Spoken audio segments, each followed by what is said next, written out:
Assalamualaikum warahmatullahi wabarakatuh. Sahabat Tafakur TV, mari kita bahas tentang 3 hal yang harus diperhatikan dalam pemberian nama kepada anak. Agama Islam dengan syariatnya yang sempurna sangat menjaga dan memperhatikan perkara ini dengan meletakkan hukum-hukum sebagai bentuk penjagaan dan perhatiannya. Inilah hal yang harus diperhatikan dalam pemberian nama kepada anak sebagaimana yang telah diajarkan oleh Islam. 1. Kapan anak diberi nama? Diriwayatkan oleh Ashabus Sunan bahwa Samurah berkata Rasulullah Shallallahu Alaihi Wasallam bersabda, setiap anak digadaikan dengan akikahnya, disembelihkan binatang untuknya pada hari ke-7 dari kelahirannya, kemudian dicukur dan diberi nama pada hari itu pula. Hadis ini menetapkan bahwa pemberian nama dilaksanakan pada hari ke-7, namun ada juga beberapa riwayat yang menjelaskan bahwa pemberian nama dilaksanakan pada saat kelahiran langsung, yaitu sebagai berikut. Diriwayatkan oleh Muslim dari hadis Sulaiman bin Mughirah, dari Sabit dari Anas radhiyallahu anhu, ia berkata bahwa Rasulullah Shallallahu Alaihi Wasallam bersabda, tadi malam anakku telah lahir kemudian aku menamakannya Abu Ibrahim. Berdasarkan hadis yang telah dipaparkan di atas, dapat disimpulkan bahwa terdapat kelonggaran dalam pemberian nama, baik pemberian tersebut ketika anak lahir langsung atau mengundurnya pada hari ke-3 atau bersamaan dengan akikahnya yaitu pada hari ke-7, boleh sebelum atau sesudahnya. 2. Nama yang disukai dan nama yang dibenci. Satu perkara penting yang harus diperhatikan oleh orang tua saat memberikan nama untuk anak adalah hendaknya memilihkan nama yang paling indah dan mulia baginya. Hal ini sebagai pelaksanaan dari petunjuk dari Nabi kita. Diriwayatkan oleh Abu Daud dengan sanad yang hasan, Abu Darda radhiyallahu anhu berkata, Rasulullah Shallallahu Alaihi Wasallam bersabda, sesungguhnya kalian nanti pada hari kiamat akan diseru dengan nama-nama kalian dan nama-nama bapak kalian. Oleh karena itu, buatlah nama-nama yang baik untuk kalian. Dalam hadis yang lain diriwayatkan oleh Muslim di dalam kitab sahihnya dari hadis Ibnu Umar radhiyallahu anhuma bahwa Rasulullah Shallallahu Alaihi Wasallam bersabda, sesungguhnya nama yang paling disukai oleh Allah adalah Abdullah dan Abdurrahman.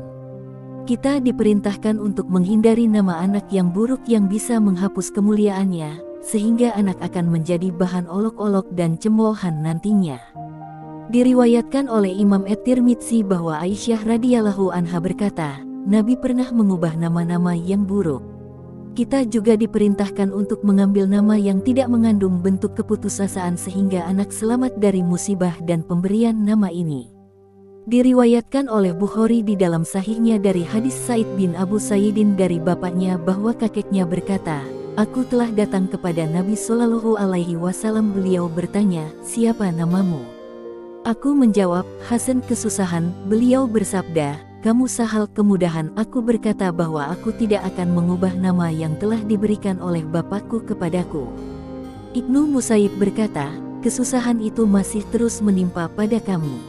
Kita juga diperintahkan untuk menjauhi nama-nama yang menjadi kekhususan Allah, oleh karenanya tidak boleh memberi nama dengan Ahad, yang Esat Somad tempat bergantung segala urusan, Khalik, sang pencipta, tidak boleh juga dengan Rozik, yang memberi rizki, tidak boleh juga dengan nama yang lainnya dari nama-nama Allah. Diperintahkan juga untuk menjauhi pemberian nama dengan nama-nama yang disembat selain Allah seperti Abdul Uzza, hamba patung Uzza, Abdul Kabah, hamba Kabah, Abdul Nabi, hamba Nabi, dan yang sejenisnya karena penamaan dengan benda-benda ini adalah diharamkan berdasarkan kesepakatan para ulama. Terakhir kita juga diperintahkan menjauhi nama-nama yang mengandung makna cabul, tasyabuh, dan lainnya. 3. Sunnah menggabungkan nama anak dan bapaknya.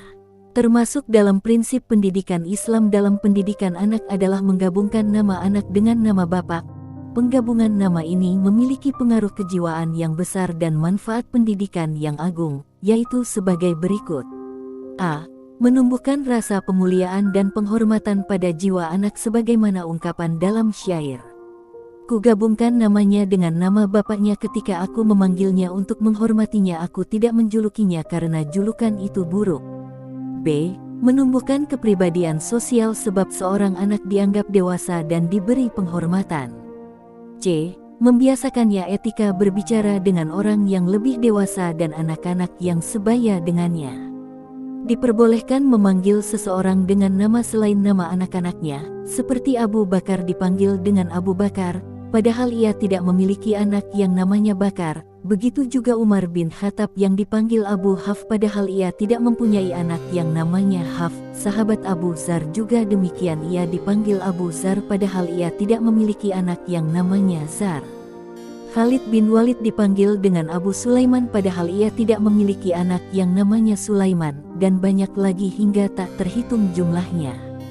Kesimpulan dari yang kami kemukakan di sini adalah bahwa memanggil anak dan orang dewasa dengan kunyah itu dianjurkan, dan tidak mengharuskan bahwa yang dipanggil dengan kunyah memiliki anak, diperbolehkan juga dipanggil dengan nama selain anaknya.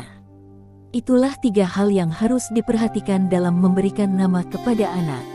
Terima kasih telah menonton video ini. Semoga Allah Subhanahu wa Ta'ala memberikan keberkahan atas waktu yang kita jalani. Wassalamualaikum warahmatullahi wabarakatuh.